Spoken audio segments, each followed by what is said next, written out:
So I'm going to talk about the most effective combination of drawing approaches for observation and understanding of three-dimensional anatomy.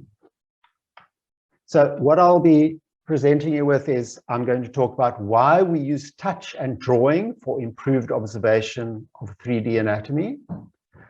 I'm going to address what is drawing anyway, and I'll address some myths and conceptions, some of the different types of drawing approaches or drawing styles. I'll show you those to you.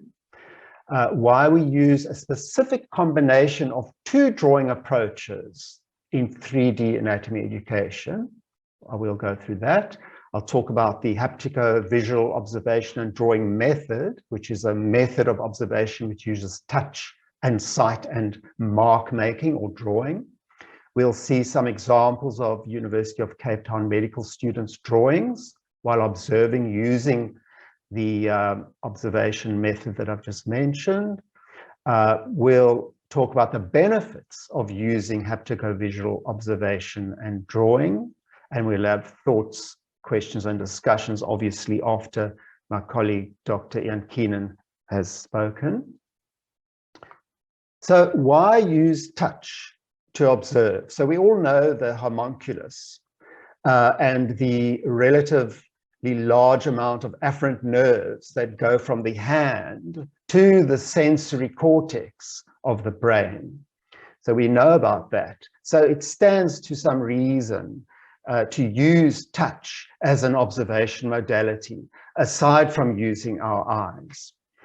Then, coupled with this are these exploratory procedures that the professors Roberta Klatsky and Susan Lederman identified and classified as far back as 1987, and they've been doing research into haptics for many, many years. So we have lateral motion, we have global shape or enclosure, we have contour following. And remember, I was showing you some movements I was making on the surface of that hammer and the surface of the plastic humerus. Well, these are the kind of movements that we actually make all the time in our daily lives. We make these movements unconsciously, but for observation using touch, we're going to actively apply some of these exploratory procedures. We're going to actively apply specifically like contour following and enclosure and lateral motion. Okay.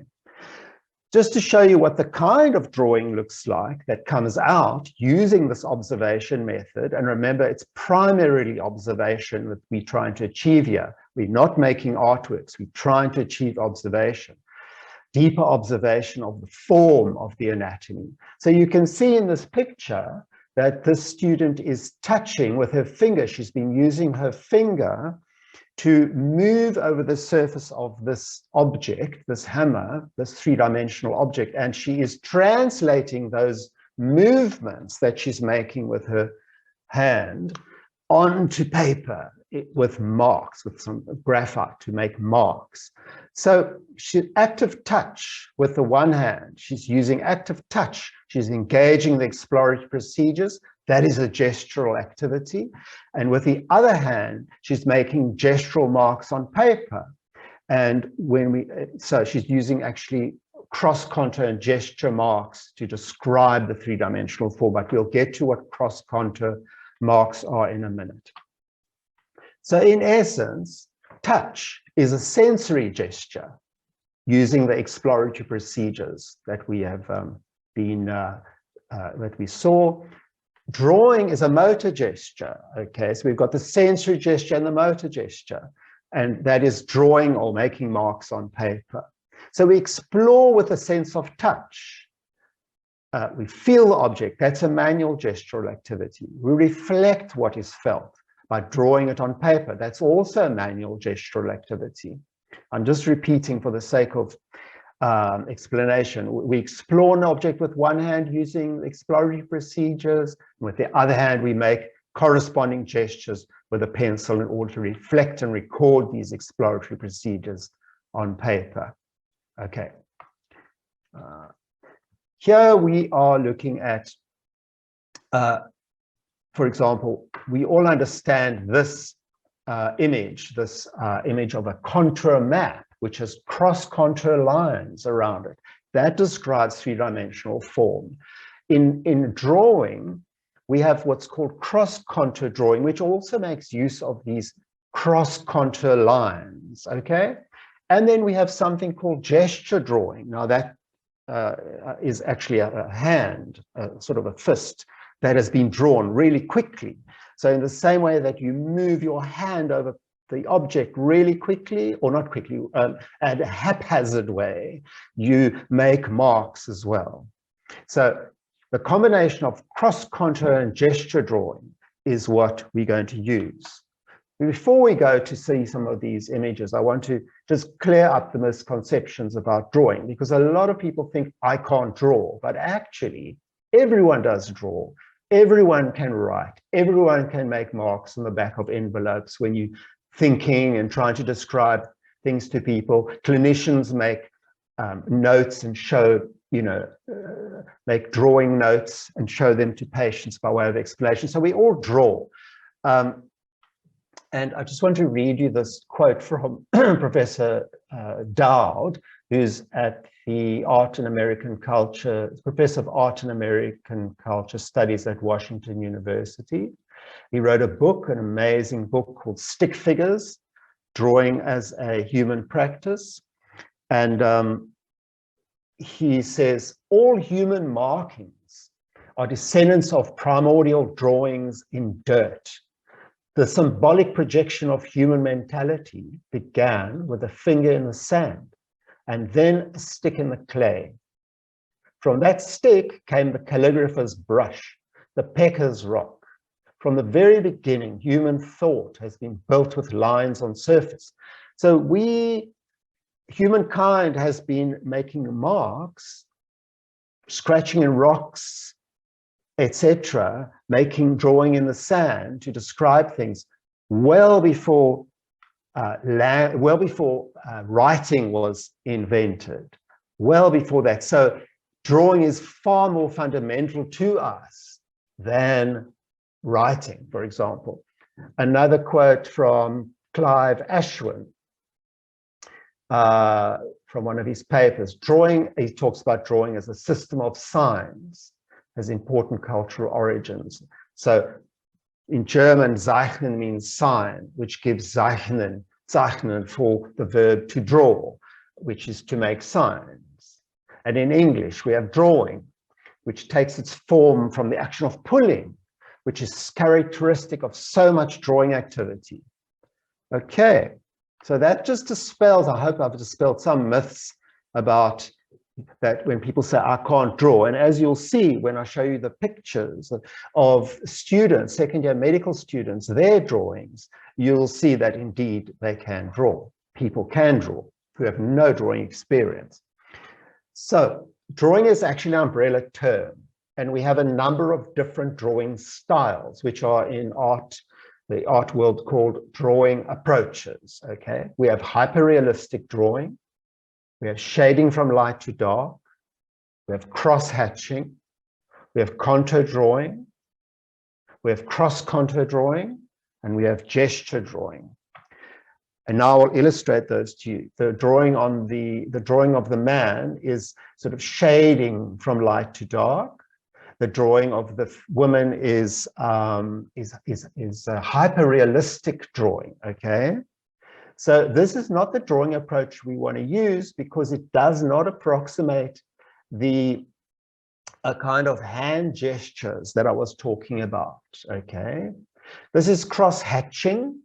It's another drawing approach, another drawing style where you use straight lines at right angles to each other to build up sort of shape, okay? But again, this does not give us what we want to do because we're primarily observing, okay, and we want to use touch and drawing to observe with, okay. This is called contour drawing, where it's pretty much just the line, a single line or singular lines that are outlining an object, Now we get close to the kind of drawing marks that we want to be making. And this is a drawing by a famous artist, sculptor actually, called Henry Moore. And you can see the marks that he makes are cross-contour lines that he uses to describe shape, to describe three-dimensional form.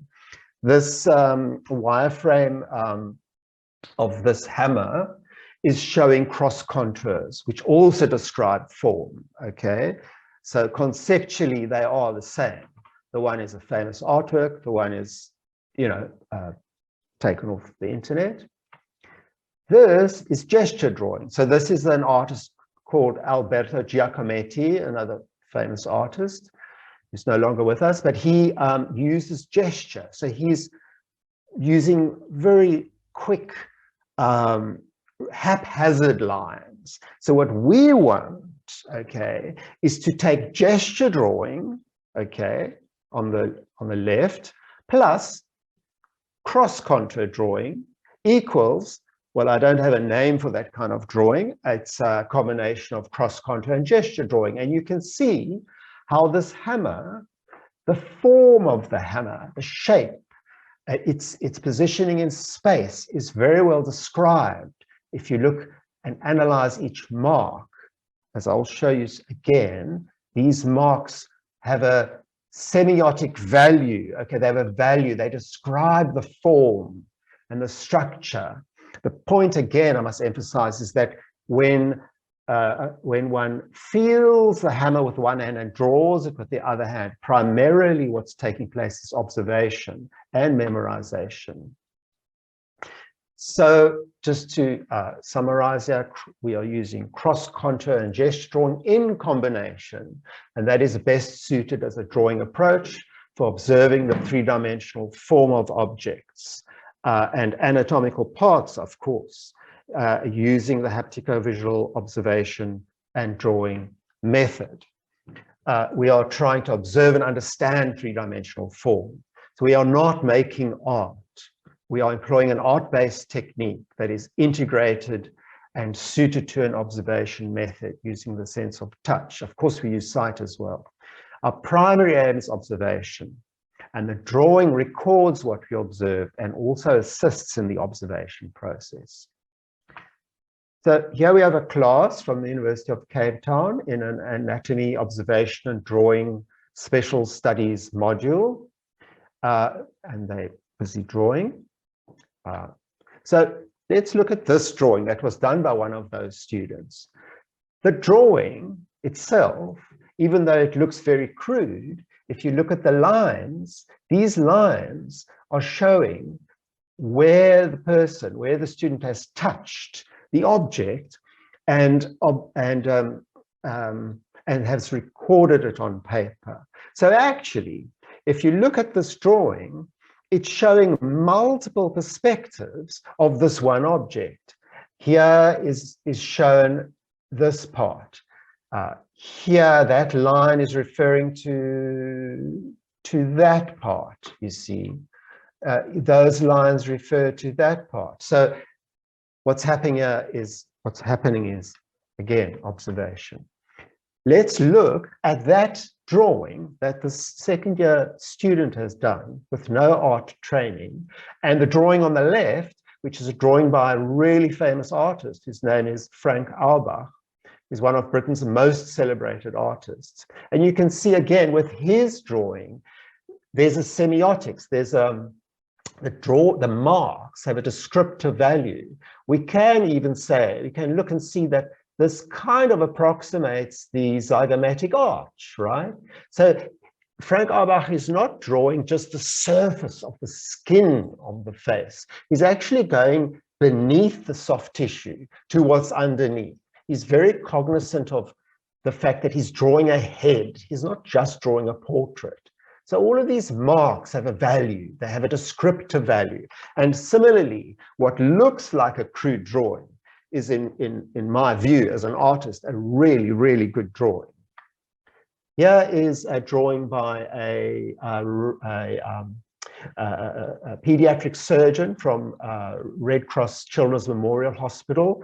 She was doing a CPD course with me. I was teaching this to a number of registrars.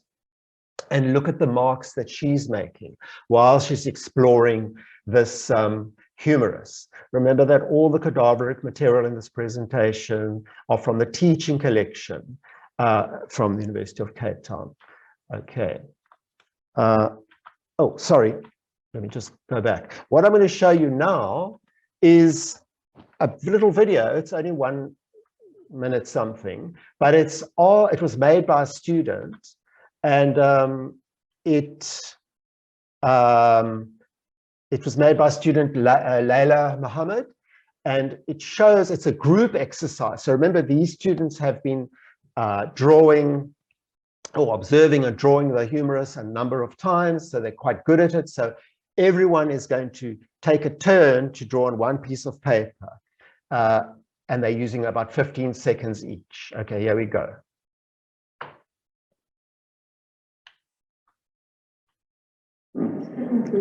Okay, right, so let's go.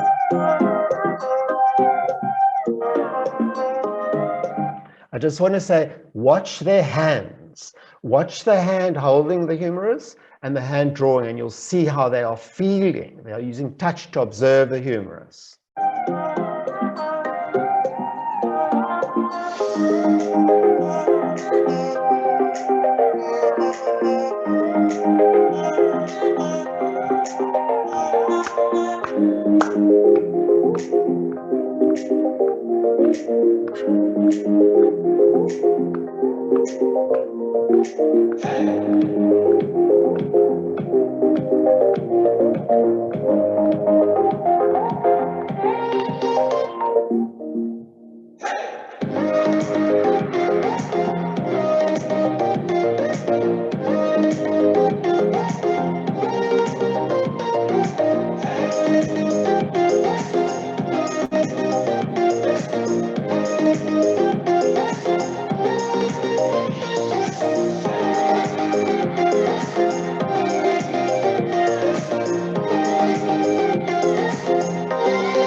So just keep watching a few more seconds.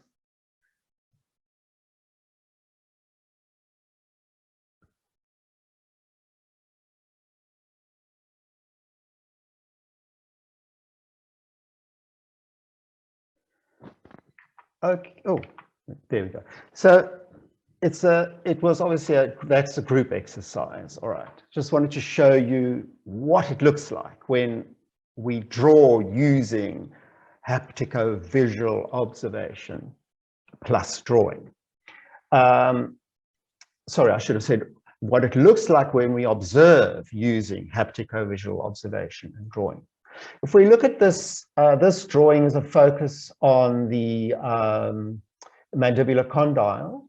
You can see that the photograph, okay, there's the photograph of the mandibular condyle and the mandible, but if you look at the drawing, I believe, shows more in terms of the marks. It describes the form much better, which is why we have botanical artists who paint and draw a flower in order to accentuate certain features. You know that if you look at like the Netta and Carlos Machado's drawings and illustrations, rather, these illustrations are there because to accentuate and show different anatomical structures. So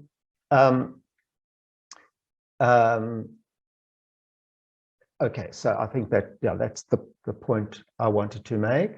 Yeah, that point I wanted to make is if you have a photograph, say, of the upper limb, a prosection of the upper limb, and you just have a photograph, what are you going to say? Will you learn more from the photograph or learn more from the illustration? Well, of course, both are good. And that's why dissection is good, prosections are good, and drawing them is very good.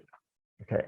Just again, to show you the marks that people make. These are marks from two different people, drawings from two different people. But just look at this drawing here on the right, where you can see that the person has used the graphite in fact, we use graphite like this, a short piece like this, if you can see in the picture, what I'm showing you now. But they've used pressure over there they've actually applied pressure manually. They've used the motor function to really define this shape. This again is a prosection that a student did. Drawing of a prosection, observation and drawing of it. Look at I mean, it is beautiful. It's a beautiful drawing.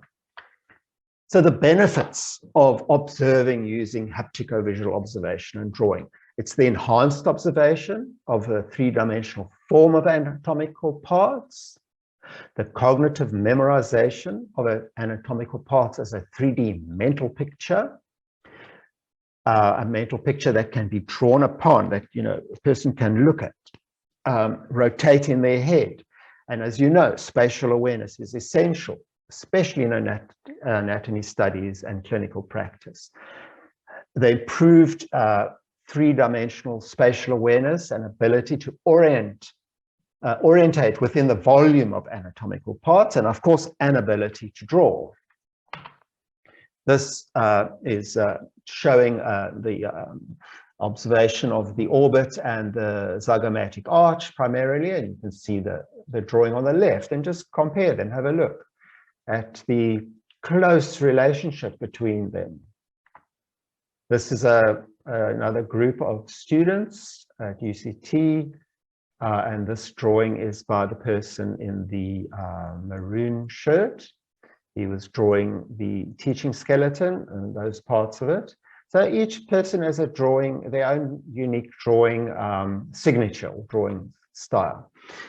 Let's see how we're doing for time.